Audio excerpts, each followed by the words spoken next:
Bismillahirrahmanirrahim. Assalamualaikum warahmatullahi wabarakatuh. Alhamdulillahirabbil alamin.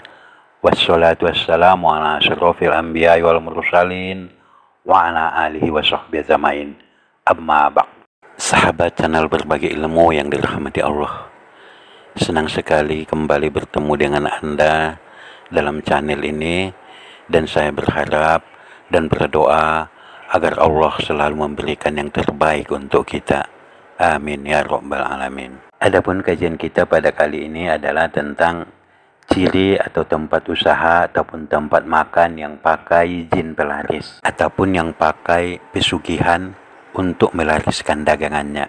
Namun terlepas dari itu, jangan anggap semua warung yang ramai pengunjung menggunakan penglaris.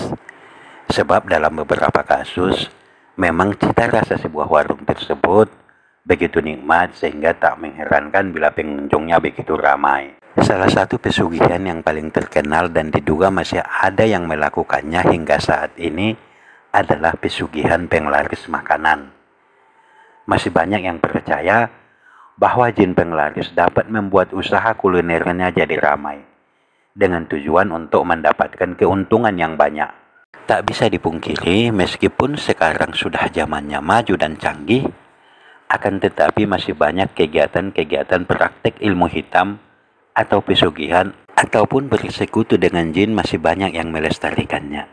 Biasanya pemilik warung yang bersekutu dengan jin untuk penglaris, sebelum ia memulai usahanya, biasanya datang ke tempat tertentu yang terkenal dengan dunia mistiknya. Ada beberapa pilihan yang disodorkan oleh dukun, tetapi yang jelas ada pantangan dan sesajen tersendiri yang harus ditaati. Seperti harus tutup pada hari tertentu atau ada benda yang tidak boleh diotak-atik oleh orang lain.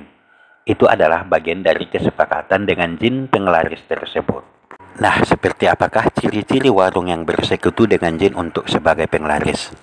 Yang pertama, kalau warungnya itu besar, biasanya pasti ada toilet dekat dapur yang tidak boleh dimasuki oleh orang lain. Di dalam kamar toilet tersebut, ada jin yang tua renta mencelupkan kakinya yang sakit ke air untuk kuah masakan supaya akan terasa lebih nikmat. Kemudian yang kedua, jika warung pinggir jalan, lihat panci dan periuknya. Ada panci yang tidak boleh dibuka kecuali oleh pemiliknya. Yang ketiga, biasanya ada buntelan kain putih. Bisa di tempat nasi ataupun di gagang centong ataupun lain-lainnya. Yang keempat, tempat cuci piringnya terpisah jauh, tidak bisa dilihat oleh pengunjung. Yang kelima, kalau makanannya dibawa pulang, maka rasanya berubah ataupun tidak enak. Dan yang keenam, jika dinetralkan dengan doa, rasanya pun akan berubah. Yang ketujuh, ruangan ataupun lokasinya kotor.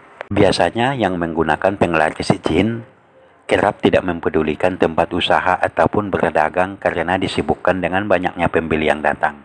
Meskipun pemilik tahu kalau tempat itu banyak sampah yang berserakan, namun anehnya banyak juga pembeli yang tetap mau datang ke situ. Yang kedelapan, ada benda-benda aneh yang digantung. Biasanya benda-benda tersebut konon disebut jimat, yang dibungkus oleh sebuah kain dan digantung di atas pintu. Nah, sahabat channel berbagi ilmu yang dirahmati Allah, itulah sedikitnya ciri-ciri warung ataupun tempat usaha yang menggunakan penglaris dan bersekutu dengan jin. Namun tidak semua pemilik warung ataupun tempat usaha menggunakan cara mistik. Pasti orang-orang yang beriman membuka warung ataupun usaha sesuai dengan tuntunan agama. Sebab mereka tahu pengatur rezeki itu hanya Allah Subhanahu wa Ta'ala. Sedangkan orang yang bersekutu dengan jin hanya mencari jalan pintas untuk menjadi kaya. Namun terlepas dari itu, Anda tidak bisa menuduh semua warung yang ramai pengunjungnya menggunakan penglaris jin. Sebab dalam beberapa kasus, memang cita rasa sebuah warung ataupun usaha tersebut adalah begitu nikmat ataupun pelayanannya bagus sehingga tidak mengherankan bila pengunjungnya begitu ramai. Dan contoh ataupun ciri-ciri yang disebutkan tadi itu hanya untuk sebagai pengetahuan saja. Semoga bermanfaat. Wallahu a'lam bishawab. Wabillahi taufiq wal hidayah. Wassalamualaikum warahmatullahi wabarakatuh.